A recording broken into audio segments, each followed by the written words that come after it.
Hello, everyone, and welcome to episode 26 of Big League Flicks, a sports movie podcast. I'm Jamie McKinnon, and as always, I'm joined by my co-hosts, Christian Webster and Jordan Reed. What's going on, boys?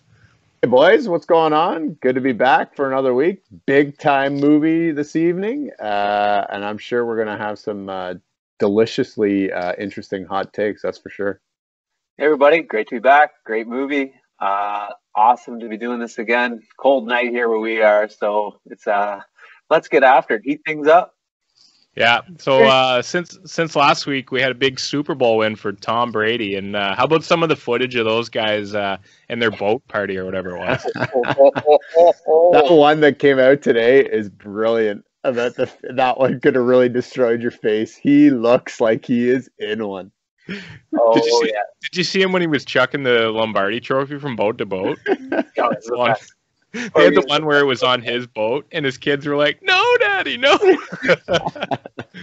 Unbelievable. Here's my favorite thing about Tom Brady, where it showed New England Tom Brady. A couple things, where he's like all dressed in black and all serious, and then Florida Tom Brady's in an orange shirt, backwards hat, middle of the day, and he's in. When they got off the boats and he was like buckled and like Gronk was holding them up, I was like, "Oh, this is amazing." Or the one other thing I love too, for Tom Brady and Florida Tom Brady was he even had the old man knee sleeve on his left knee. You're like, this is awesome. With his deck shoes. Oh yeah, he's ready for Ivor. He's got some Sperry topsiders on, ready to roll. I love it, and that's my quarterback right there. I love it. Right there, what a beauty. So funny enough, before we move on, I was watching PTI last night, and they were giving their happies at the end, and it was Tardif's birthday yesterday. Oh, was it? Yeah, and so it was funny. JR, you would have appreciated it. They went on, they were talking about like how the Chiefs missed them in the Super Bowl, and Wilbon went on this huge rant about Chiefs fans in particular should shut up about how somebody's doing out there trying to save the world. And so what if they couldn't protect Mahomes for a play? Like, give me a break. And it was like a epic, grumpy Wilbon rant. I loved every second of it. You would have been loving it as a Raiders guy. Absolutely. As a Raider fan, guys, I enjoyed watching Kansas City get worked. I'm not going to lie. Classic. Oh, yeah. Right. So this week, as you guys kind of tipped off, we're, and if you knew from our intro song, it's not really a big secret. We're doing a classic, iconic movie for Academy Award-winning movie from the 70s. Without further ado, let's get into Rocky. His name is Sylvester Stallone. He's the star of a new film called Rocky. He's been described as tough, handsome, talented, sexy, sensitive, dynamic, brilliant. He's been compared to Nicholson, De Niro, and Brando, but he is Rocky. He's the man who could be loved by only one woman because somehow she gets beneath the pain. He's every nobody who ever needed somebody. Rocky, do you believe that America is the land of opportunity? Yeah. I'll break both your arms so they don't work for you. He's every man who ever settled for something less. What about my pride, Nick? At least you have pride. I ain't had no pride. I ain't had nothing. I'm gonna get that. I'm gonna get that. Terrific. I mean, you're gonna be a heartbreak. You walk down the street breaking hearts the way you're looking. Very sharp. He's the man who never had a chance until now. Rocky. His whole life was 1,000,000 to 1 shot.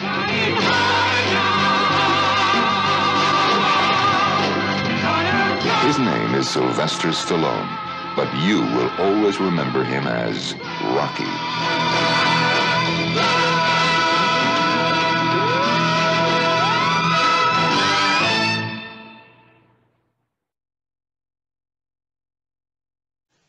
Well, you know the deal. Before we dive into this movie, we're going to crack into a nice cold beer. And we're going to take a little tour over to Italy. So without further ado, let's get into our Brew review.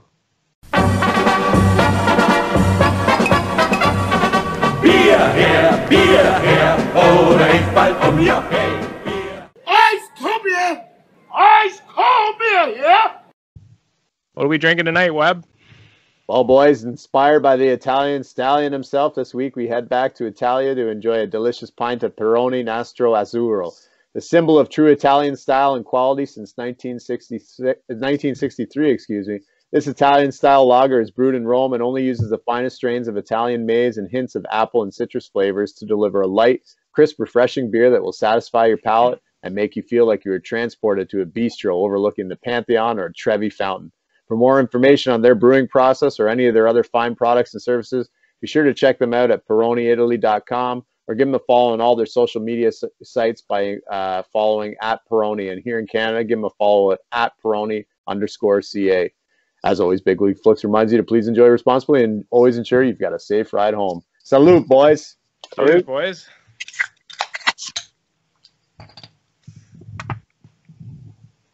I'm going glass tonight.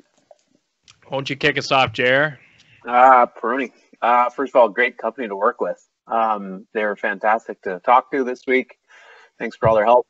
Thanks for getting back to us, helping us out, setting up this beer review. So yeah, shout out to them, of course. Good people. This is just a nice beer when you're out on a nice date night. Talked a little bit about this before. Nice, easy drinking lager. I find it mixes really well with food. I'm not the connoisseur and who knows what everything pairs with, but I find Peroni works really well with food. It's just a very good lager. And I know we're going to break away from the scores for a couple weeks, boys, in a little time. So I just want to talk about how this is a great lager, easy to drink, and really enjoy it. It's good when you get it in one of those like skinny flute glasses too, right? You know, when you go to the restaurant. Those highfalutin glasses. Those glasses are weak sauce. They don't have a proper handle on them. You need a proper contour to fit your hand if you're going to drink a glass beer. Not only that, but when you're like reaching around the table, like those tall flute glasses are pretty easy to knock over. You know, you're gonna have more spillage with a glass like that. Mm-hmm. Yeah. I like them out of the bottle too. You guys got them out of the can. We got cans this week. I went classic here. I got them out of the bottle, and I love drinking these out of the bottle. Like we've talked about it before. There's some beers you like better out of the bottle. This is one of those beers for me. That's for the audio listeners at home. That's a green bottle, and again, I stick to my theory that if it's out of a green bottle, it's better typically out of the bottle. But this is one of those beers for me that you guys actually kind of turned me on to this one. I don't think I've ever had it before, like hanging out with you boys and having these ones. Yep. I don't ever remember ordering it. I've never would buy it at the house.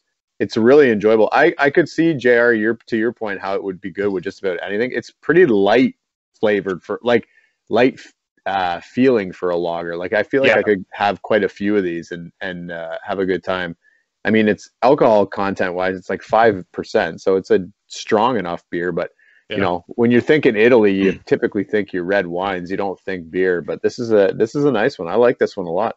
This reminds me when I lived in Europe, and you'd go to a nice restaurant, have a nice dinner or something, and usually you'd have a drink after dinner, and this was like the type of drinks I would have, like Tuborg or something like that in one of these bottles. So it reminds me a lot of that. So as we mentioned this week, we're doing classic. We're doing Rocky. So this was directed by John G. Avildsen, and we actually had him on as a director before. I think he did Karate Kid. It was written by Sylvester Stallone, and we're going to get into it more in like little known facts. But I think a lot of people know a lot of this story. But so we'll be recapping that then. Distributed in 1976 by United Artists. Got an 8.1 rating on Internet Movie Database and a 94% on Rotten Tomatoes. Had a budget of only $960,000, but grossed $225 million at the box office. So an incredible haul. Music by Bill Conti, starring Sylvester Stallone, Talia Shire, Burgess Meredith, Carl Weathers, and Burt Young. This film was nominated for 10 Academy Awards in 1976. It won 3 Oscars for Best Picture, Best Director, and Best Film Editing. Stallone was nominated for Best Actor, Best Original Screenplay, while Burgess Meredith was nominated for Best Supporting Actor, and Talia Shire was nominated for Best Actress. So a quick movie synopsis. Rocky Balboa is a struggling boxer trying to make the big time, working as a debt collector for a pittance. When heavyweight champion Apollo Creed visits Philadelphia, his managers want to set up an exhibition match between Creed and a struggling boxer, touting the fight as a chance for a nobody to become a somebody. The match is supposed to be easily won by Creed, but someone forgot to tell Rocky, who sees this as his only shot at the big time. let's jump into our character review, and let's start out with Rocky Balboa, played by Sylvester Stallone. Let's go with you, JR. What do you got? Oh boy. Wow, guys. Normally in characters, you're like, okay, you can start by saying things, but this is a character this is maybe one of the most iconic characters we've ever discussed. And I was thinking about it today. I'm like, when Jamer says, what do you think of Rocky? And then he's like, well, how do we approach this? This is one of those characters, guys, that kind of like set a trend for our childhood growing up. He teaches, it's one of those guys, like the ultimate underdog, of course. Teaches you some lessons in his weird own way. He's a guy you root for. He's just a person of that, the roller coaster that he feels. You root for him, you do well for him, and you rally behind him. And he has his own weird way of doing things and accomplishing things. But at the same time, there's also times when you shake your head and roll your eyes at Rocky. That idea of debt collecting, you feel like maybe he's a little bit of a waste of talent at this point. But then he's the ultimate, he just fills the role of the ultimate underdog, that he turns out being the man of the people. And that idea of Rocky and the man of the people and the whole shtick and the fighting Philadelphia town, the brotherly love town, all those things he puts together. And the stairs, who else runs the stairs? I've never ran the stairs, but we've known people who have run the stairs. He sets trends and does things that we all wanted to be. And you talk to people who are from Philly and they're like, Rocky. You're like, Rocky is he's a fictional guy, but it's like a real guy in real life to all of us, because we're like, we believe in Rocky, whether it's the great, we talk about getting back to our roots and getting back to working out, the Chuck Taylors, the gray suits, the gray track suits, the master egg cracker with one hand, and he's just putting them in. We've all chugged raw eggs at some point in our life. Yeah. Gross. Just so gross. It is, but we've done things trying to be like Rocky. So, for us and people older than us and whatever, he's like an iconic character for us that we've all kind of tried to be like. We've hit heavy bags, we've hit speed bags. I've never chased the chicken, but I've never hit meat. You never trapped lightning? I've never trapped. But there's things that we do that we're just like, we quote him, we use him. He still holds today, this character. And that's one of the reasons it's gone on so long. So he's just somebody that kind of is ingrained in people our age and older and younger and things like that. But those are all the kind of things I think about with Rocky. He's iconic. You're right, and I'm not going to disagree with you that he's iconic. Here's my hot take. I feel like Rocky is one of those characters we learn to love in the later Rocky movies. I actually think he's a total jackass in this first movie, to be quite honest. The character himself.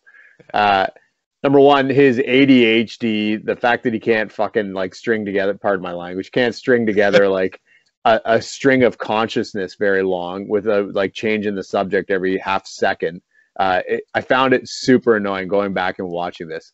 The movie itself and him in it, the thing that's great about him is he's supposed to represent the everyday, right? Like the everyday guy that on any given day, to steal an adage from Any Given Sunday, on any given Sunday, anybody can be a winner, right? Like that kind of idea, like at any given moment in boxing, anybody can knock the champion of the world out or hang it. So there's that piece to him, but he's just such a loser in this movie. I had words like simpleton. I had words like he could be a little, what else did I have here? I just had simpleton. He's a creepo. His first initial move on Adrian is very rapey feeling. It's super awkward. Where he holds the door and he there's some really bizarre behavior coming from this guy. You can just tell he's been on his own for far too long. He in the quarantine era, he would not do well. Let's put it that way. He's a little out there. And even Mickey, just taking his locker away from him because Mickey even knows you're kind of a creepo, dude. there's something a little off with you. I mean, we learn to love Rocky, and I agree with you, JR. As the franchise moves on, I think he develops, and you feel for him. But and when we talk about the realism piece, I'll talk a little bit about some of these things too. But I just found in watching this movie again, he's not an overly lovable protagonist. He's not the Rocky I remember from my childhood. Yeah. He's a loser, to be quite honest. And he's the luckiest son of a bitch on the planet. And I'm not saying he doesn't work for it in that fight, but he's a lucky SOB. Yeah. No, you guys nailed it. I think that's a really good way to put it, JR, when you mentioned like, and Webb as well, how he develops into his character really develops over the arc of the Rocky franchise and the story of it. He gets, smarter. He gets more street smart. He gets more business smart, more eloquent, and his character really develops. And I really enjoy going back and watching movies from my youth with the lens of today, and like it's so different, especially like you see so much in how we treat different people, but also like especially women. That's the biggest one, right? And you mentioned it, Webb. When he's in, it's such a cringe-worthy. I know it's for back in the 70s, it was supposed to be so romantic. That was the most cringe-worthy scene for me. Watching him basically force himself on Adrian, I was just like, oh my god, this is. When she says, I don't feel comfortable, I don't belong here. I'm like, yes, run, get the hell out of that. Like, I felt that for her. I'm like, this is so uncomfortable. Like, this is just, for that. But like, no, you guys nailed all the other things. I mean, one thing I want to say though,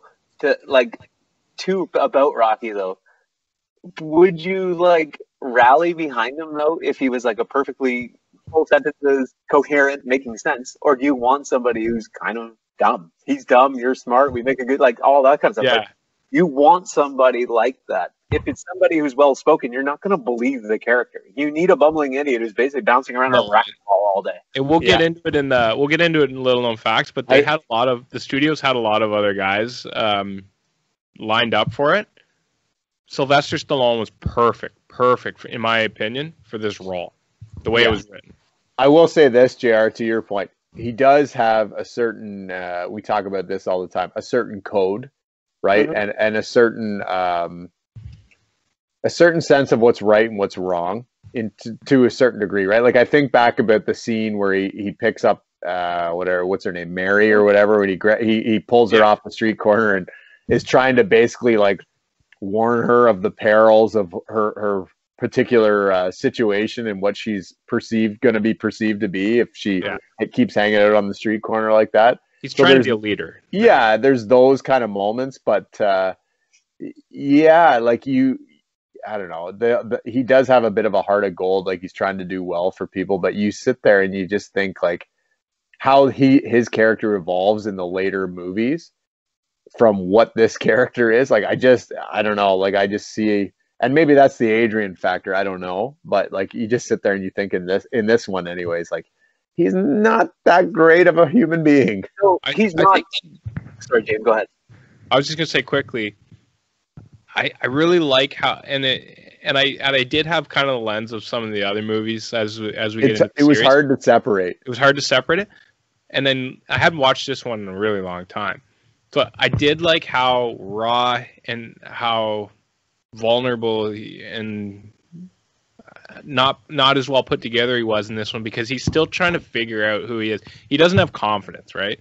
Like he's when Marie like calls him a creepo and he's walking around and he's like talking to himself and he's like, yeah, you are a creepo, kind of, like he's kind of like he's got a lot of self-deprecation and he still hasn't like figured out his niche or how to. He's breaking thumbs for Gazzo, but he's not good at that, right? Like, I mean, I like how unput together his character is in the first one and how it evolves. So I think it's nice how that works. My last point, though, I want to say too is, I mean, I know we're spending a lot of time on this, but this is a Big Ten character. So, he's from Philly. You got to remember the city we're in here, folks. Oh yeah, and the times. It's 1970s, Broad Street Bull. Like, this is a tough town that we're talking about here.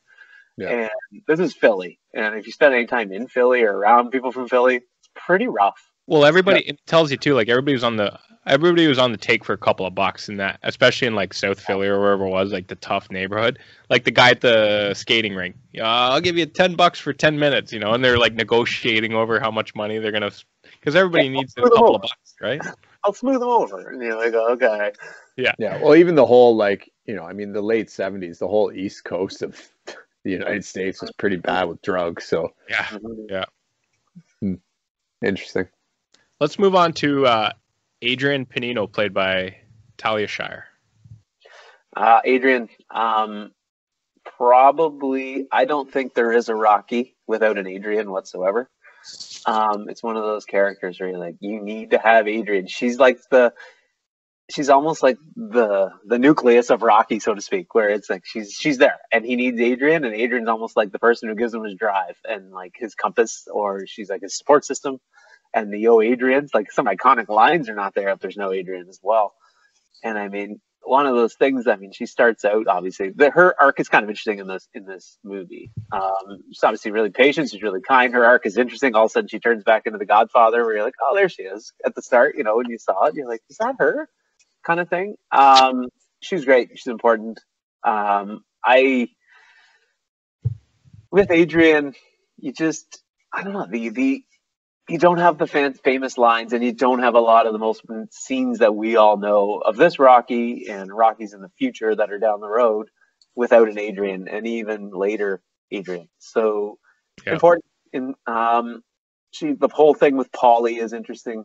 She puts up with a lot of crap from Paulie, and her patience is needed, and her intelligence is needed for Rocky. Those are the things I'm going to say to that, Webb.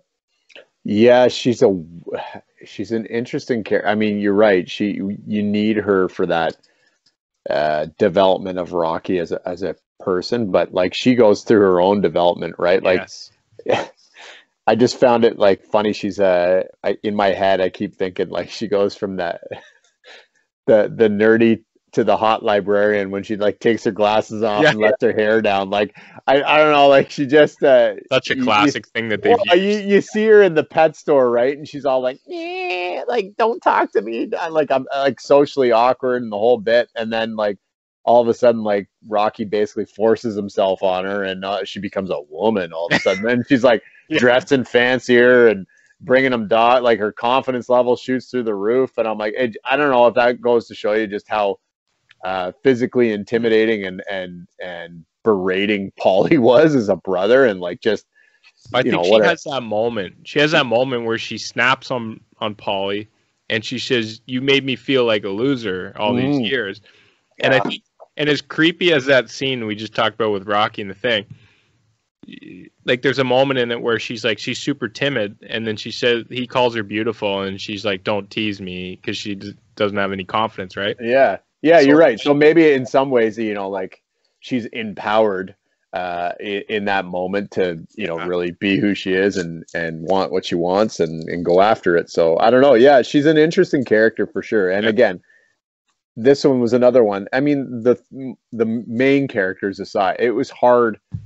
I mean, other than like maybe Spider Rico, it's hard not to see these characters as who they are in later movies, right? Yeah, we got to focus on the movie we're doing right now. Yeah, and so like I when I was watching this, I was like, oh my god, like this is painful. Like I know where she's going to go, and so it was a little hard to like get on board. But you're right, like she's necessary, and she's another one that has a heart of gold, and will do anything for the people that she loves and cares about. Yeah. So and I love how it's just kind of like these two individuals that are just from the depth of the toughest neighborhoods in Philly that have to develop, and then they kind of achieve some greatness out as the series continues. When you really watch this movie, you see where they begin, and you're like, wow, like this is so awkward and like hard to these people how are they ever going to make it out of this situation they're in? And it is hard to watch these knowing what you know. Yeah. The next 40-year progression, essentially. Right. No, and beyond, right? Because when you start even thinking about like Creed franchise and all that, right, and like his role in that, like it's challenging. I gotta also remember Talia Shire was Crew Jones's mom. I was trying to hide that. I can't believe. For those of you keeping a track at home, that's like episode number 6 that Jamer has dropped a Crew Jones reference. I gotta try to slip Crew Jones in anytime I can. Take a drink at home, ladies and gentlemen. Crew Jones. I can't believe I was gonna keep that quiet. And I was like, I wonder if he's gonna say it. No, I'm saying it. Crew Jones. Rad. You're Rad is looking amazing. at his notepad right now. He's got it underlined and highlighted in extra bold. Don't forget this reference. His Lord Lockman poster is just to his right on the wall. All right, let's move on to Paulie Panino, who is Adrian's brother, and he's played by Burt Young. Well, is he maybe the original grumpy person?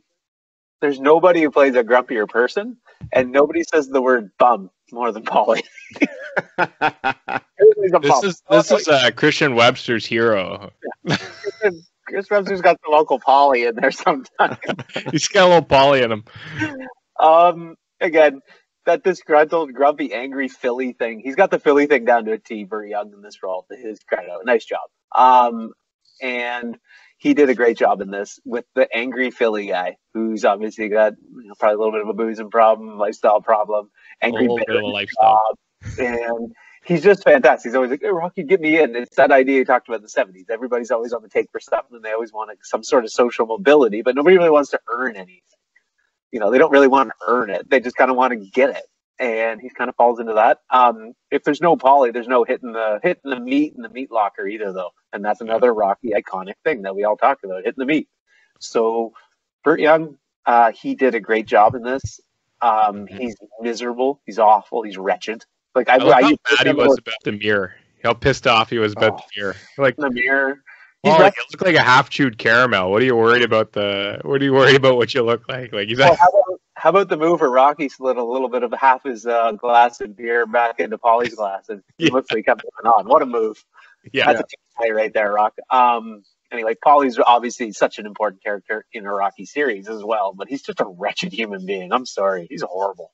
He's a narcissistic, mean prick, is what he is. The whole scene where he's kind of in one and he's yelling at his sister and like that, Grumpy Webb aside, I'm not like that with siblings. I never would be.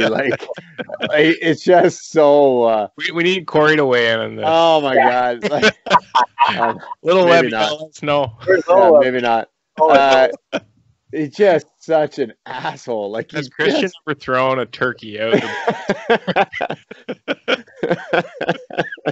You want the bed? Get the bed. He's just I don't know. I found rewatching this. I'm like, I hate this guy. I just hate him. If I met him in a dark alley, I'd beat the snot out of him. I just hate him. I just want to give him a stunner at every chance. He's just such an ass. PTSD. I think Paulie's got some PTSD from his Navy days. Yeah. Maybe.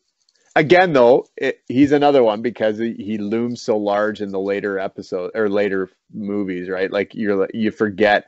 Although I will say this with Paulie, he's pretty consistent with being a narcissistic, mean prick in all the movies, from what I can remember.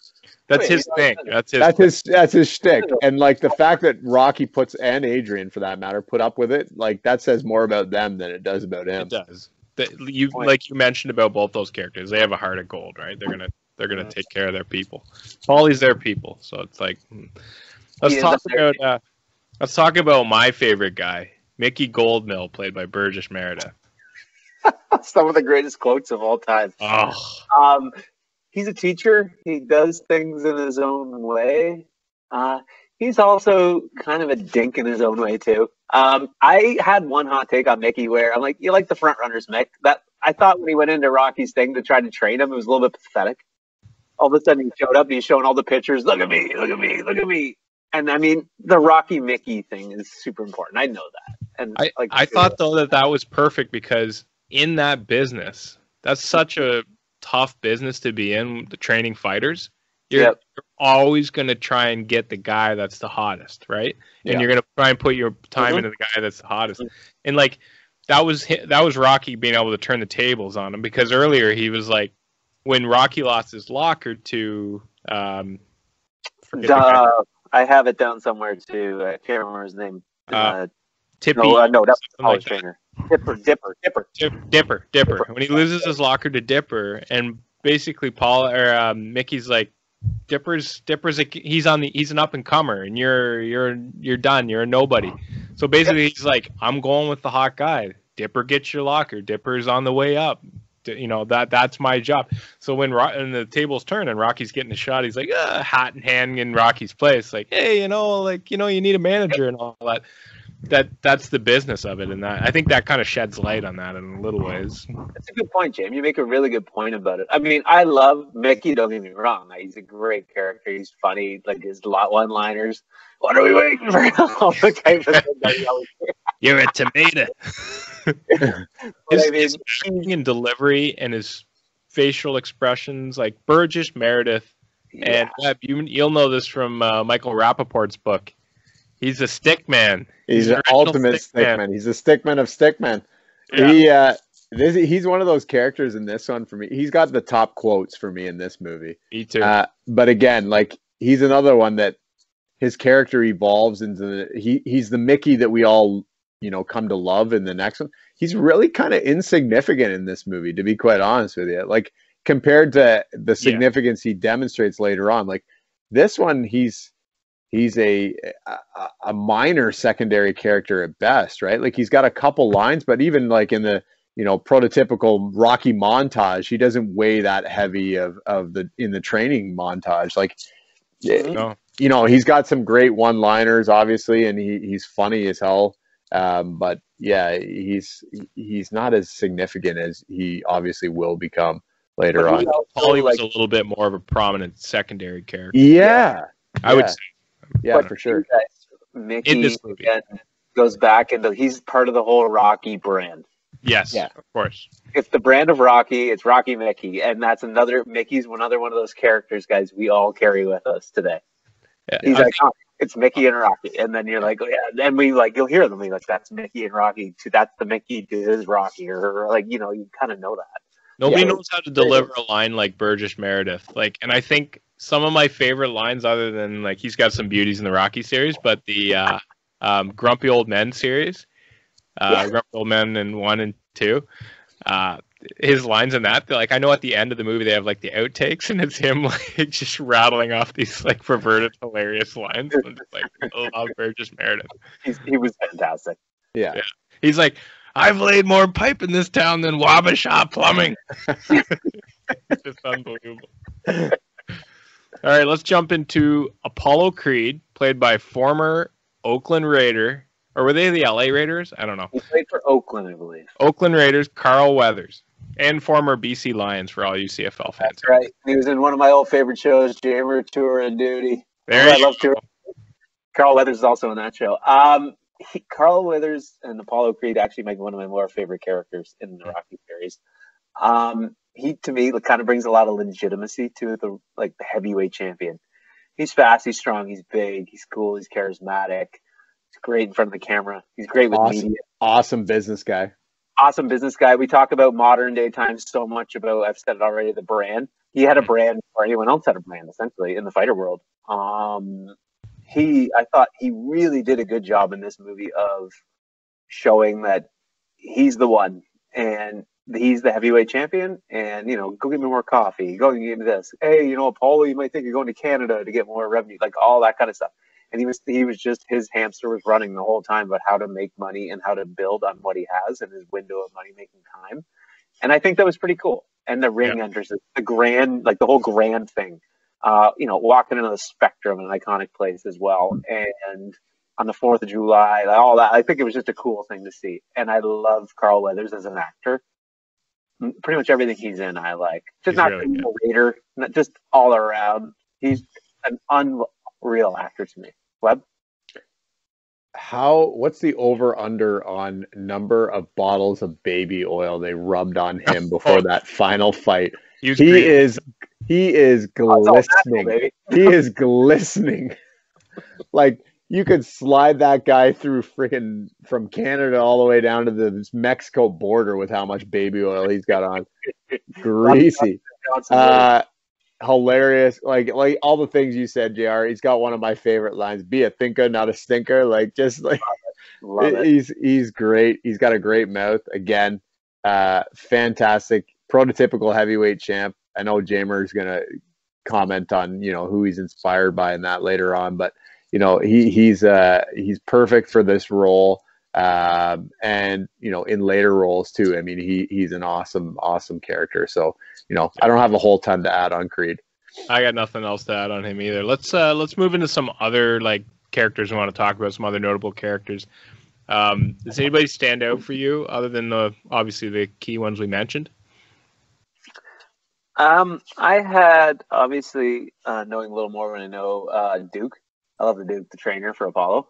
Yes, yeah. I think he's fantastic, and he leads on. We know later on, like Wood Harris fills in a role later on down the road, but I think he's just an awesome trainer, and I love how he was the one guy in Apollo's corner who said, "Hey, we're going to be in one here." And they're like, "Oh yeah, we're fine." That kind of helped. They're overlooking it, yeah. You're overlooking it. He did a great job of that. He's watching it, and he's still so focused on boxing. Yes. That needed somebody, and he's the one who knew. He's like, "We might be in a tough one here," and you kind of see you needed somebody in his corner who wasn't a pure yes man. He was the guy that boxing, there's so clearly Apollo Creed was like looking past this guy, and he's like, We this guy's gonna help me get to the next fight.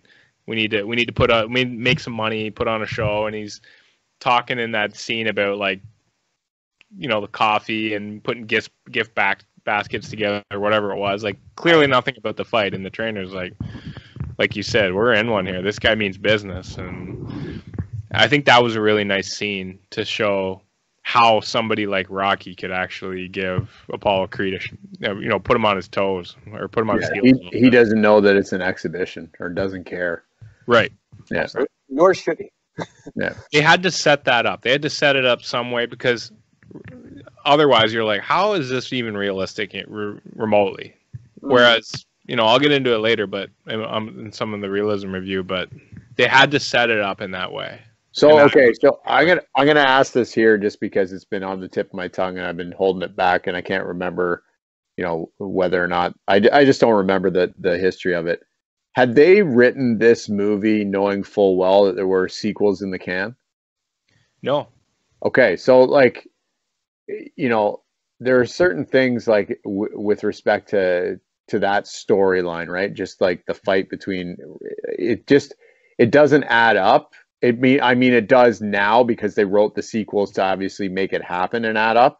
But when you think if this was supposed to be just a standalone movie at the time, that whole notion of their kind of their sequencing, it doesn't make sense to me whatsoever.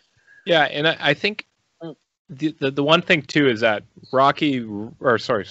Sylvester Stallone wrote this movie and pitched it around Hollywood, and obviously when a studio picks it up, there's a bunch of rewrites that often happen.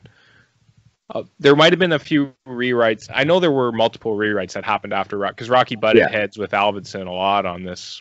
I guess they had some drag him out fights in the studio, but I wonder if they rewrote some of the pieces to knowing that, hey, we can franchise this. Like maybe we can pitch this into a couple. Like the end when they're like talking about no rematch and stuff. I don't want one. At that point, you're like, no, we want to see this rematch. As a fight fan viewer. Or just a movie viewer, yeah, right, yeah, because there were things that you just like, I don't know, yeah, it doesn't click and doesn't make sense. I mean, it ends up you want to see more of Rocky and Adrian. You want to see that. You want to see more of what's going to happen with this Apollo Creed. Like they should fight again. I mean, it looked from the fight scenes, it looked like Apollo beat him, but they look like they were. If Rocky had another round, he might have beat him. The amount of money on the buy-ins, the pay-per-views would be unbelievable. The fight, oh Lord, for sure.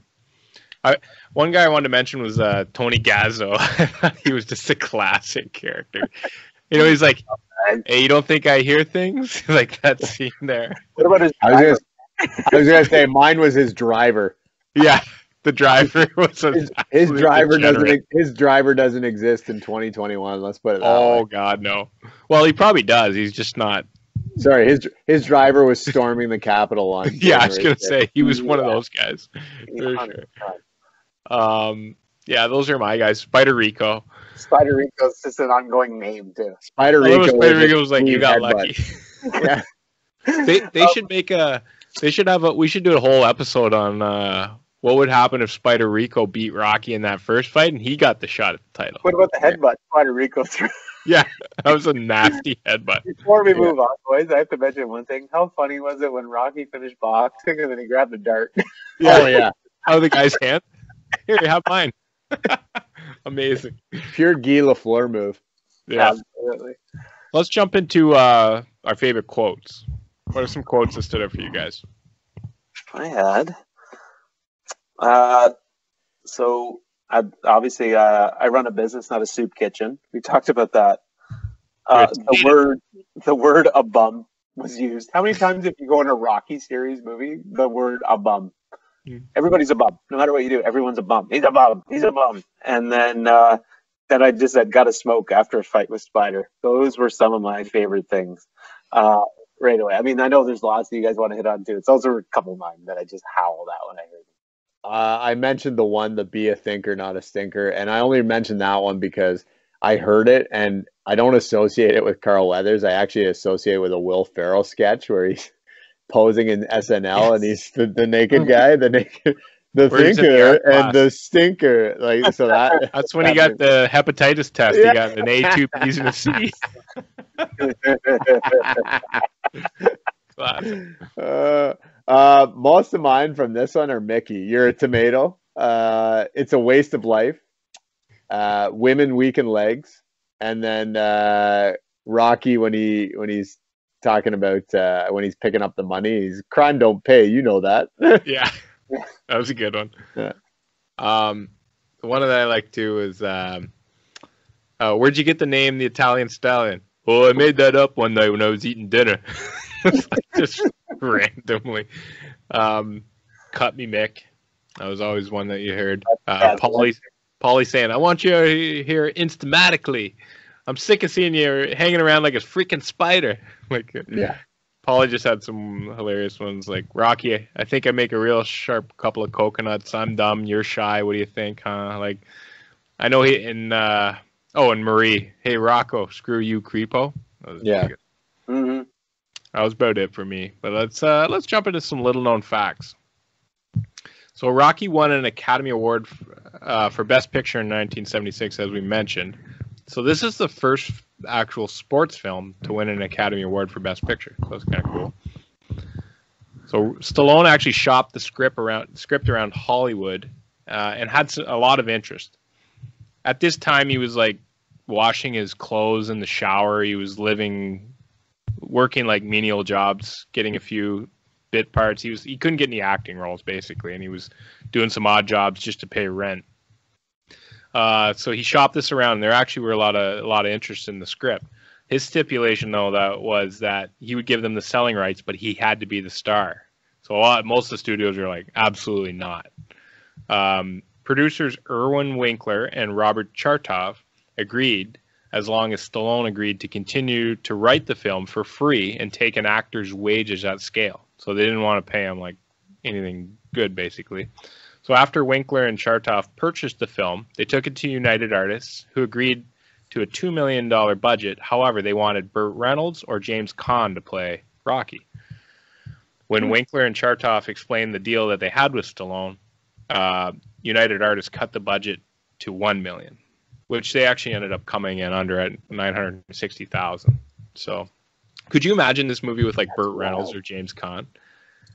I think James Caan doing a little bit of it, but he's too big of a star at this point. He's too big. He was coming off of The Godfather, right? He's too handsome. He's too handsome to be. Yeah, Stallone looks like, he's also not big enough. Stallone looked like a boxer. Like Stallone actually played college football, and like he looked like he was big. He was he was muscular. But he looks like a bit of a meatball in the sense that he looks kind of dumb, and he looks like he would be a little rough around the edges. Yeah, Jimmy Caan. I don't see Jimmy Caan doing this, and Burt Reynolds is again huge at this point and a little bit too. I don't think he could pull it off in terms of like just the inner city Philly piece, right? No. Like. Mm-hmm. It'd be a different story with those guys. Like, you'd have to write their character differently, and they couldn't be like stumbling, bumbling, living in an apartment like that. Just wouldn't work. It wouldn't be believable. No. During his audition, Carl Weathers was sparring with Sylvester Stallone and accidentally punched him on the chin. Stallone told Weathers to calm down. It was only an audition, and Weathers said that if he was allowed to audition with a real actor and not a stand-in, he'd be able to do a lot better. Director John G. Avildsen smiled and told Weathers that Stallone was the real actor, and he was also the writer of the film. Weathers looked at Stallone thoughtfully for a moment and said, well, maybe he'll get better. Stallone immediately loved him, and they hit it off really well. That's amazing. So the famous scene where Rocky's running through the streets of Philadelphia was actually filmed because they didn't have much of a budget. They didn't get multiple takes on any of these things. So they actually filmed it guerrilla style out of the back of a van with no layout and no extras. So the people you see in the film, those aren't extras. Those are real people. They basically strapped a camera to the back of the van and had the van go down the streets and had Stallone running after it. And these people are just reacting to like, what the hell's going on? Why is there a van with a camera on it? Hell of a catch by Stallone on the orange there. Yeah. So that was the funny thing. That scene where the fruit stand guy throws the orange to Stallone, that just happened. It wasn't part of a script or anything. Like literally they were running down there and the guy just saw him run by and threw the orange at him. That was completely unscripted. That's funny. That's amazing. Yeah. So originally Stallone's script was much darker, and it actually depicted Mickey as a bitter old racist. And the film ended with Rocky throwing the fight after realizing he did not want to be part of the professional boxing world. So the script went through 9 rewrites before it was sold to Winkler and Chartoff. So, and I think originally it was like a rated R film, and there was a lot of like really dark stuff in it. So more than what we actually. That's a good lesson for young writers, though, right? The importance of revising and editing. Mm-hmm. Absolutely. Right. And that doesn't include the rewrites that would have gone through after they picked it up. Yeah. So that was pretty well done. Yeah. So Sylvester Stallone was inspired to write the screenplay after watching Chuck Wepner, Muhammad Ali fight on March 24th, 1975 at Richfield Coliseum in Richfield, Ohio. 40 years later, Chuck Wepner's story was adapted into a movie entitled Chuck, starring Liev Schreiber. So I did watch, I can't remember if it was a 30 for 30, and it was about Chuck Wepner's story about how he was, I think it was called The Real Rocky. But it's interesting because Stallone never really gives him credit, or really gives any credit towards it, and Chuck Wepner didn't really care that much. You know, a lot of people, I feel like now people would be like suing. Yeah, he took my story or whatever, right? Like Rocky acknowledges it in interviews, like, yeah, I watched that fight and this was like an inspiration for me. And Chuck Wepner's like, oh, that's pretty cool. Like it's not like, I feel like now people will be like, I need the money from that film. Yeah, give me the royalties. No, so I thought it was pretty cool. After the end of filming, Stallone kept the 2 turtles, Cuff and Link, and as of June 2020, he still has them and they're alive and well. Jesus. Hey, you take on a turtle or a parrot, get ready. You're in for the long haul. Yeah. Yeah. Is he getting the tin with the good flies in it? Not the moths that are choking them down? Yeah. Sylvester Stallone was so poor prior to selling the script for Rocky that he had to sell his dog for $50 to pay bills. A week later, he sold the script, and he ended up buying his dog back. The dog that he sold and bought back was actually Buttkiss, the dog that they had in the movie. Nice. Buttkiss. That's cool. That's great. That's a great story. That's got to be after Dick Buttkiss, right? Yeah. You would think so. Gotta be. So Burt Young, who plays Paulie, was actually a former amateur boxer, and was used by Stallone to help review fight choreography and help train him.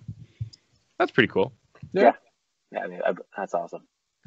In order to stay under budget, the producers asked the actors to bring their own clothes to round out the wardrobe. The stuff that you see the actors and actresses wearing is actually their own clothes. Stallone picked up the jacket and the fedora at a thrift shop with his own money down the street prior to their first scene that they shot. That's awesome. Because that's like an iconic look for him. And he brings it back, right, in all the other movies. So you imagine if he like put those on eBay, how much that stuff would go for. He probably got it for like a couple bucks at the thrift store, and now it'd be worth millions. Philly's thrift store? Oh yeah. Sure, he didn't pay top dollar. Legendary fight trainer Jimmy Gambina was the technical consultant on the film. He also plays the role as the trainer from Mighty Mix boxing gym in the film. So he's the guy that he actually has a lot of lines. He's the guy that like puts Rocky on Skid Row and talks to him. He's like the short trainer guy or whatever. So Apollo Creed is based on Muhammad Ali. So you kind of hinted at it earlier, Webb. There's a lot of similarities there. Even his boxing style. I thought the boxing style with his hands held low, like moving his head back and forth, bouncing on his toes, he carries his hands really low. Yeah, I was gonna say, and the footwork too, right? Like he's all about the footwork and moving. And I mean, we learn about that in the next couple Rockies where he's training Rocky. So I thought Carl Webb really looked like a boxer and moved like a boxer. He was really like, he's obviously a great athlete, but he did a really good job. He's a hell of an athlete in terms of like his physical conditioning.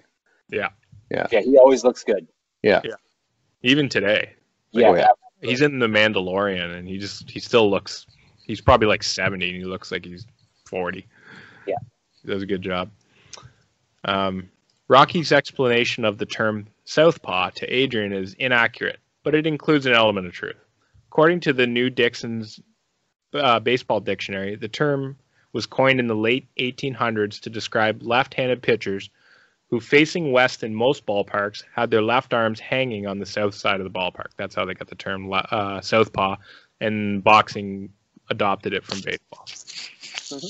So Susan Sarandon auditioned for the role of Adrian, but was rejected for being too attractive. That's a good call. Adrian, perfect. Yeah. Susan Sarandon's still a smoke show. She wouldn't have been able to handle that. No, wouldn't have worked. She's not frumpy enough. She's not believable as Polly's sister either. No. Yeah, you got to look at the family lineage kind of thing too. And Shire just kind of played. She fit it very well. Polly looks like if you took a piece of gum and threw it on the floor at a barber shop. You know. He looks like a piece of purple Bubblicious. We'll add him to the list of last week with Keith Richards and whoever the other guy I said there with the beat up face like a baseball mitt. So originally, real-life boxer Kenny Norton was considered for the role of Apollo Creed, but because he was 230 pounds, they felt that he would dwarf Stallone and just look too big for the. Ken Norton Sr. was a legit heavyweight guy. Yeah, big time. No way. Yeah, like Stallone looks big in this movie, but he's not that tall, right? No, he's like 5'10" or something. Yeah, like he's like average. He's like my height. Like he's average at best. Ken Norton Sr. fought in like the heyday of heavyweight boxing. Yeah. He fought them all. So Talia Shire's maiden name is actually Talia Rose Coppola, as in the Coppola family. She's Francis Ford Coppola's sister, Nicholas Cage and Sophia Coppola's aunt. She's also Jason Schwartzman's mom. I didn't realize that. You know Jason Schwartzman, the actor? Mm-hmm. You'd know him if you saw him. He's in the Grand Budapest Hotel. Yeah, he's in a lot of those Wes Anderson movies. Yes, yeah, absolutely. What's the big one there where he plays like the radical student union guy? Oh Jesus! Oh yeah. You know what I'm talking about? Rushmore. Yes, Rushmore. That's it. That's a good movie. Yeah. Let's jump into our realism review. What do you guys boys got for realistic? Unrealistic? Well, I'll go. On this one, I think I'm going to come at the realism from the fight standpoint. Obviously, there's tons of stuff we know, but from the realism standpoint, I'm going to look at it and come at the realism thing of I'm going to look at like the tough upbringing, the crappy 1970s Philly. I think that's all pretty real stuff. The row housing, the grittiness of it all, the struggle. I think they did a good job in that kind of idea. But yeah, like we talked about, you're struggling to get by. You're doing what you have to do. Everybody's on the take. We talked about the East Coast, what's going in, what's going out. No one really knows. The proximity of Philly too, to all the big other centers. I think that comes into the real thing. Working for somebody to break thumbs, that's very real. Crappy gyms, backstabbing, doing what you got to do. I think that's pretty real. There's all that. I like that aspect of the realism of the struggle of a guy who's basically in and around 30, and in our world, not in the in our world is past his prime. And we know that you're not going to hit your prime at 31. We know that's big. We know you're not going to stand in there and take blow for blow for blow for blow. If you break your ribs, Apollo, they're probably going to shut this down. Like the way they're standing at the end. We know the Rocky fights are fake. I think everybody knows that. But we kind of look past that too, don't we? Like when you think of it, we know the fights are fake. Yeah. Nick, I mean, you know what I will give this fight a leg up on as opposed to the other movies? You know what I liked about this one? They didn't do the over the top sound effects with the punches. Yes, I agree. It actually sounded like a real fight. Yeah, you hear the snap, snap, snap, the snap, snap. Like when we watched Tyson fight live against our. You don't hear, you know what I mean? Like it's like the punches don't sound. No, it's not overdubbed. But the thing that to that point too, I found the audio really hard. I struggled to get through. Like I had the volume cranked just to hear things, and I was texting with you guys. Like I had the closed captions on at one point because I couldn't understand. Not only was this like, got an Oscar for sound editing too. Oh my god, it was awful. Like, and I don't know if that was just because it's like through Netflix now or whatever, but like I think it's probably the 80s or the 70s, right? Like and what we're used to or accustomed to now, but like it was bad. Sorry, JR, I totally cut you off there. No problem. Yeah, I started. I cut you off. The sound, well, you talked about the fighting and sound. I was going to say the Tyson Roy Jones Jr. To me, that was the most purest boxing fight sound I've ever heard with nobody in there. You could hear the snap, snap, snap, snap, snap, snap. And I thought I was okay from that. A lot of things I know are fake. I don't know if we really need to talk a ton about the fake because we know tons of it is fake. Okay, but anyway, that's what makes Rocky to us Rocky. Yep. We know it's fake. But we also know there's some real aspects to that give us self-motivation because Rocky, deep down for a lot of us, is our person that we talk about getting the eye of the tiger back, so to speak. Anyway, Webb, I'm going to stop talking. Yeah, the realism piece that everybody, it's that determination, perseverance factor, right? Like that's the realism piece in terms of like a heavyweight champion just going to like randomly fight somebody that can you even consider him an amateur? Like Christ, he's fighting in a church, like literally, pun intended. I think back then that was amateur fighting because they said in his thing he had a record of like 43-20, so he's had some bouts. He's definitely been around. And, I don't know, it just seems so. It's just so over the top, right? And or like, is he that? I mean, I guess you'll do anything for money, but I don't know how much money. We never actually kind of really find that out in this unless I'm forgetting it. But his shower was $7. Oh wait, how much does Rocky make for this? 150? 150,000. Yeah. 150,000. In his early fights, like when he was fighting his club fights or whatever. Yeah, he made like $60 minus whatever, and it was down to $45 or significantly much more. Yeah, okay. That's not bad, I guess. No, he's an amateur and he's fighting the heavyweight champion of the world who is just a dominating force. Like, I mean, we talked about it's just that it is what it is. We know what it is. It's Hollywood, it's cinema, but at the same time, you're like, you can't kind of glaze over it when we're talking about the realism aspect. It's not going to happen. He's not going to have a chance in hell. I'm sorry. He can hit all the beef he wants. He's not going to be able to catch Creed, let alone like hurt him really, really bad, because Creed's going to just move his feet way better and be way more balanced and just like jab him to death. He'll pull like, it's like Mayweather fighting Conor McGregor, right? Like he's just going to jab him, and he'll make it look more close than it actually is because it's entertainment value and it's boxing and it's all crooked assholes anyways who are just trying to take your money. But, it is what it is. But I will say this, though. If you're going to do any story about that where it's like an underdog can maybe reach it, boxing's the way to do it because, as they say in boxing, right, everybody's got a puncher's chance. Yep. And you see it right in the beginning when Apollo Creed comes in kind of like nonchalant and Rocky catches him, right? Like he catches him without uppercut. You're like, whoa. Because we've seen it, right? Like we saw Hasim Rahman. We saw Buster Douglas. Like, there's been some guys where you're like, this guy doesn't have any business being in the ring with this guy, and he caught him. You know what I mean? Yeah, like, but those guys are still all pros.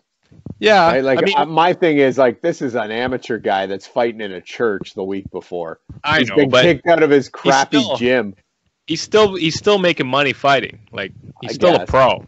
I guess he's just not, you know. And one thing Mickey does say, and I think they set it up, is that you had all the talent. Yeah, that's true. Wasted your life. So he's clearly got some talent, or raw power or raw whatever, right? But he's never really. He's toughened up from hitting all the beef. And nobody works the body like Rocky. That's right. Throughout Rocky works the body. And that was the most unrealistic thing for me in this whole thing was the beef. There's no way the Shamrock Meatpacking Company is letting this dirty sweat guy in to punch their meat. They would have, like, especially with a film crew in there, they would have the health inspector in there, like, toot sweet. There's no way. There's no way that would. To me, that's the most unrealistic thing about the whole movie. Is there's no way they're gonna let this guy in there punching all the meat, contaminating it. What are you talking about? Adrian's cooking it up. Remember? Yeah. With his Always running there. With his dull knife, just hacking away at it. Then Paul's gonna chuck it in the alley anyway. So. Yeah. All right, let's talk about the soundtrack. So, music by composer Bill Conti. Conti has been nominated for 3 Academy Awards, including Gonna Fly Now for Rocky. But he won 1 Academy Award, which was the best original score for The Right Stuff. He's had a long, successful film career, including credits on all the Rocky movies, the Karate Kid movies, Necessary Roughness, and Rookie of the Year. So what do you think about the soundtrack? I mean, there's not a ton of it. We have the iconic song that Bill Conti has, Gonna Fly Now, where he's the training montage. And then there's a lot of like orchestra music through the scenes, the love scenes, the scenes where Rocky's kind of down in the dumps, walking through the alleys and stuff like that. But I was gonna say there's not a whole lot to comment on here. I'm just looking at it right now, and Kool and the Gang is listed on it for Summer Madness, but it's uncredited, and everything else like Jingle Bells, like. There's not Silent Night is one of the songs credited on here. Like there's not a U.S. Marine Corps hymn. Like there's not a whole lot for us to really dive. The only one I'll give a shout out to is the guys in the alley, the burn barrel. Yeah, I was gonna say the barbershop quartet on the corner there. Dude, take me back. But however, out of this we get again one of the most iconic tunes. If you tell your Google Alexa to play something right now and you say play Rocky, that's coming on. That's coming on. That's iconic. You think this comes on over Eye of the Tiger? I don't think it does. I think Eye of the Tiger comes on over this. No, it's too late. That's Rocky. Oh, I think this one's the one. Eye of the Tiger. When I think Rocky, I think Eye of the Tiger. I have Eye of the Tiger at 2. I have Training Montage at 1. I have Eye of the Tiger at 2. I have No Easy Way Out at 3. I was gonna say No Easy Way Out's up there with me. It might even be 2. I think Eye of the Tiger is the most iconic. Eye of the Tiger is probably 2 for me. There, Jamer, put that one on the next poll. What's the most iconic Rocky song? Okay, that's a good one to do. Yeah. And then, I have Training Montage. In the Burning Heart. Oh. What a song. Let's do our movie wrap up. Where does this rank among all-time boxing movies, and where do you have it in all-time sports? Well, boxing movies, I'm putting it at 1, boys, because it sets the pace for all other boxing movies in my time. I know I may like other Rockies more, but they don't exist without this Rocky. So to me, this is the OG of the boxing movie. To me, I love lots of boxing movies. You don't. This one laid the groundwork for the entire series. This is a foundation, and all other a lot of boxing movies that I like. Yeah. Okay, but it laid the foundation like the foundation is laid for the Leaning Tower of Pisa. The building is going to be on its ass pretty soon because the foundation was terrible. Still standing, Webb? Is that thing still up there? Oh, it's all there. Don't right, it's still standing, baby. Still want to get your picture there, Webb. That's right. We all know how are you going to put this at number 1 when we all know that Rocky 4 is the best out of all the Rockies? Because it doesn't exist without this Rocky. It goes Rocky like we'll do this. I know when we have our all the other. Like Rocky 2, better than. Okay, I know you love Drago is the best villain. It goes Drago, Clubber Lang. I'd even put Tommy. I'd put Tommy at Rocky 5 doesn't go above this movie. No, you have to put this movie at one. I've got it at one. You got to put it one because it's the OG, like you mentioned. I guess. I don't know. I can't put it ahead of Rocky. I don't know. I can't put it at JR. You did a whole thing today on the Cold War. How are you going to put this ahead of Rocky 4? Do you know why I do though? This movie has, of all the Rocky movies, has the best acting for me. It has the best acting. There's actually a story. There's acting. The other ones are more. They get you some cheap thrills with like some, like a little bit better soundtrack. They've got better effects. There's more action. But to me, this one, like the actual fight was like 12 minutes of the movie. It wasn't much. Mm-hmm. There wasn't like most of the. I think the plots and everything else make way more sense than every single other one. I feel like this one left way too much for me. But they don't exist without this movie. Yeah, but I understand that. But my thing is how they ever, like, at least I will say this. This is another one of those. It's like Major League. The sequels are significantly better than the original. The sequels are good. I don't disagree. I gotta give Rocky 1 the nod. I gotta go with this one too. I have to say this is number one because it's set the stage for everything. I don't disagree that you need this one to exist for the other ones to happen, but I can't put it higher. I just can't. I actually have this as my number 2 all-time sports movie too. All time? Yeah. This one too. I have it all time. I have it in the top like 50. I really like the acting in this. I just think as far as sports movies go, it brought a lot to the table. It's fair. There's nothing wrong with that. I get it. We've got some iconic actors and actresses in roles in this movie. I just think they just did them really well. I just think they captured whatever 70s boxing would be in Philadelphia. Yeah, I think one of the stars of Rocky that we forgot to say is Philadelphia. Yes. The Spectrum, the whole thing. Absolutely. The Spectrum. Like, that is a proper old school stadium. And I think we forget to talk about, like, just Philly. If you put this movie in, like, Cleveland, it doesn't fit. If you put it in Chicago, it doesn't fit. It has to be in dirty Philly. Oh, I forgot to mention this and Unrealistic. So you remember how they couldn't find a fighter for Creed to fight? Sorry, I'm late on this one, but why the hell would you bring Joe Frazier in? Why didn't he fight Joe Frazier? He's in Philadelphia. Frazier's from Philadelphia, and he says to him, "You've been ducking me," and he goes, "You're next." Yeah. Why wasn't he this time? Or how about this? Rocky's the man of Philly, or he represents the people of Philly. They don't know who he is. No one cares about him. He's non-existent. Like, that's when he's coming in, he's like the pride of Philadelphia. I'm like, no one knows who you are. You're not the pride of anything. You're not even pride of the pet store, for crying out loud. The owner wants you out of there. Beat it. You lost your locker. That's yes. Beat it. You're on Skid Row, you bum. Thought Dipper. Dipper's in the way. Dipper's digging his locker. and then Mickey goes, he digs your locker. Yeah. That's funny. So all right, so I'm gonna go all time boxing movies.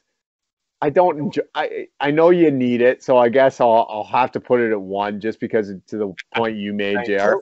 Be honest. I'm doing it begrudgingly because I don't. I think there are better boxing movies than this one. But to your point, you're right. Like the other Rockies don't exist without this one. So, I mean, I guess I have to put it at 1. Although I think Ali is a significantly better movie. Although that's a biopic, so I don't know if we can consider it in the same. No, you can. You could totally. Okay, well then, I think that's a better box. I think what is it, Digstown? That's the other boxing movie. I think. Very good movie. I really like that movie. Like, there's a couple of boxing. Cinderella Man's another great boxing movie. Like, there's some good boxing movies out there. Yep. But to your point, like, the other Rockies don't exist without this one. This is the original boxing movie. This is the one that, if you say boxing movie, everybody thinks of. So I think you have to probably put it there. In terms of all-time sports movies, I would say it's probably in my top 15 again, only because it creates the other ones. Yep. I won't put it higher than the other Rockies because I think they're better in all aspects. But that's fair. I mean, it's iconic because it gives us the the birth of all those characters, right? So Absolutely. Yeah. So as we do it, we've been doing at the end of every one of our episodes, we're going to have a draft, and we like to link it into the movies that we do. So this week, and I always want to give a shout out to JJ Redick, the old man in 3, because that's where we got the idea for the draft. So this week's draft is going to be top all-time athletes who don't look like athletes. So Rocky didn't.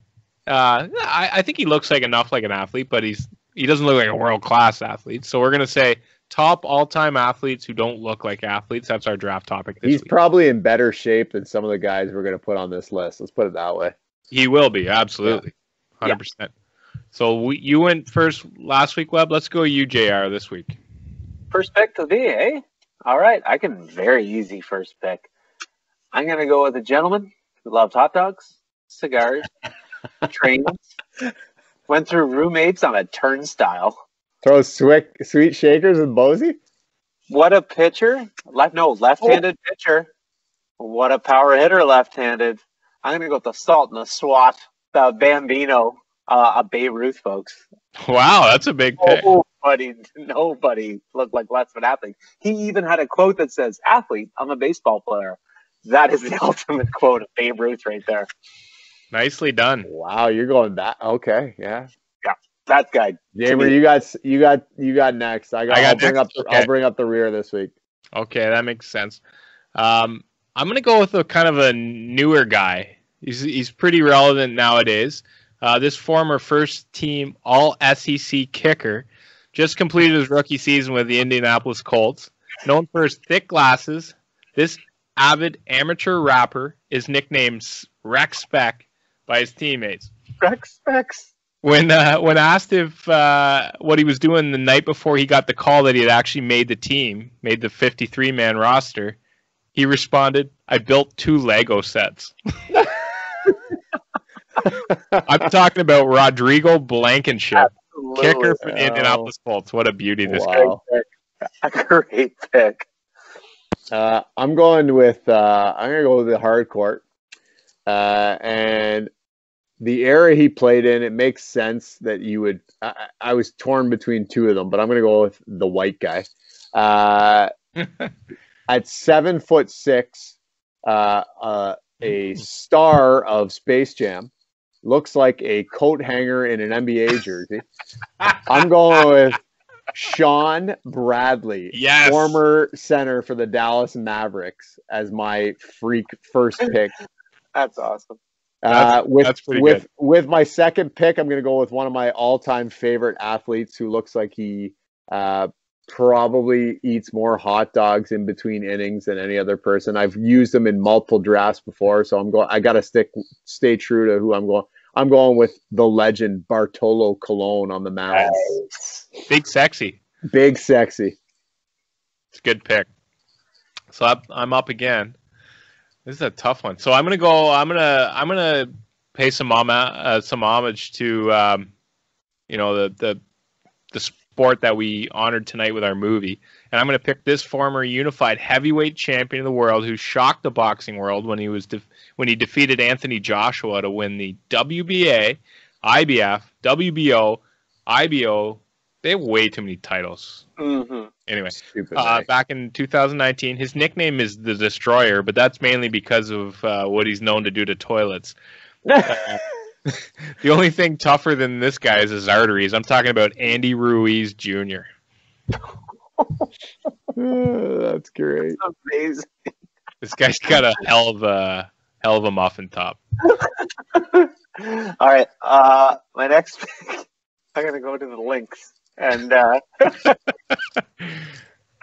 gotta pick a guy nicknamed the Walrus. Yes. Your nickname is the Walrus. I don't think there's much else to say. If you don't know what a walrus is, Google one. If your nickname is the Walrus, I have a feeling that like bright. How sick is his duster though? His duster's amazing. Amazing. He golfs with Gretzky. He's tight with Gretzky. They golf. Oh, I think he's the best guy ever. But those like bright golf shirts that are like wicking don't fall well off your body. Let's just get that way for nickname the Walrus. None other than Craig Stadlater. He's just wearing a garbage bag. Good pick, JR. Good pick. Doesn't go well. And then my last pick, just because I'm going to keep it honest, I'm going to go with a female on this one, folks. And I'm going to go with a former Team Canada women's hockey player, hands of magic. She could run a power play like no other. None other than Vicky Sunahara of Team Canada women's hockey. That lady did not look like a hockey player, but she had great hands. So I'm going with Vicky Sunahara. Very cool. She's a coach at U of T. Yeah. So yeah, I didn't know, Gamer, if you knew who she was or not, but Really, really awesome person. Really cool great person. good hands, good hockey player. Yeah. But nope. So is that my turn? Yep. This is tough. This is tough for the last pick. I got some beauties on here. So I'm gonna pick a guy. This former 22nd overall pick in the 1992 NBA draft went on to play 7 seasons in the NBA, including 2 with our beloved Toronto Raptors. Nicknamed the Big O, this man, who was known for his soft hands and passing ability, went from 270 pounds as a rookie to 380 in his last season in the NBA. In April 2011, he was accused of pistol whipping a man during an altercation at a barbecue cookout in Arnold, Maryland. Don't ever take barbecue chicken away from him, to a 380-pound man. I'm talking about Oliver Miller. The Big O. He pistol whipping. Well done. Former Raptor. Yes. All right, boys. I'm gonna end us off with the sport that we started this whole episode with. So I'm gonna go with my boy, who has a professional record in not only boxing but kickboxing, mixed martial arts. Fought in K1 and the Pride Fighting Championships, and has a combined fight record of 97, 24, and 5 with 65 knockouts and 9 submissions. I'm going with my boy Eric Esch, better known as Butterbean. Yes. Nice. AKA the Big Turkey.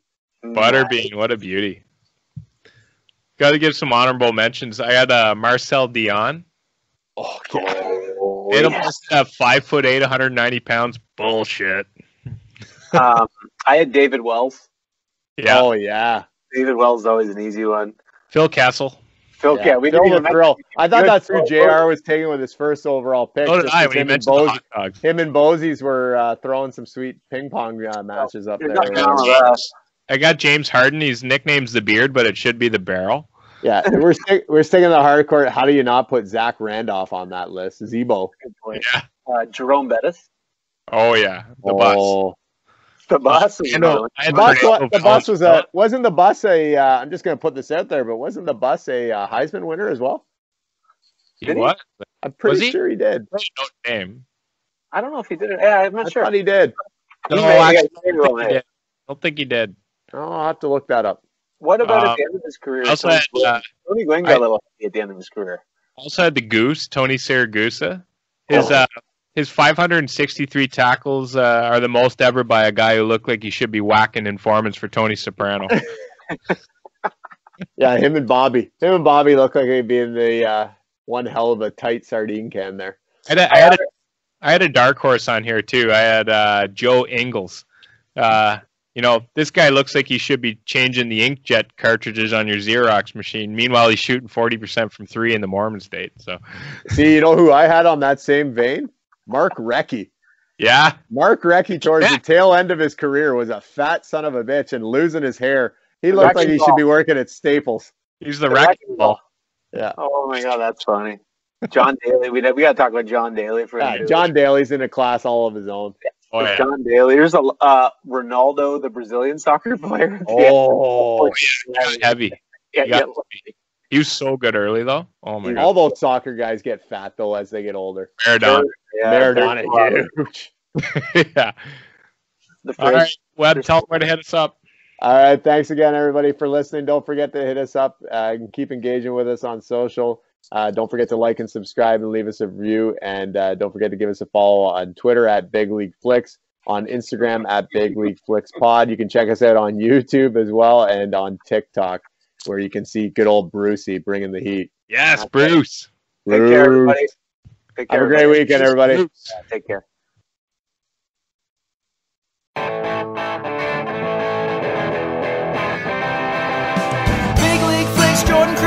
Jammer, talking movies about sports and the glitz and the glamour. Got a cold beer pairing for the leading lady staring. Fun facts and trivia and Man Rocket comparing. Soundtracks and music, they'll rate all these things. Was it real or did they lose us as the fat lady sings? Talking junk, have a giggle, comedy, drama, romance. Did the film deliver 6 to noon in my pants? With their big bag of tricks, these podcast critics, Jordan, Christian, and Jammer with big league flicks. Jordan, Christian, and Jammer with big league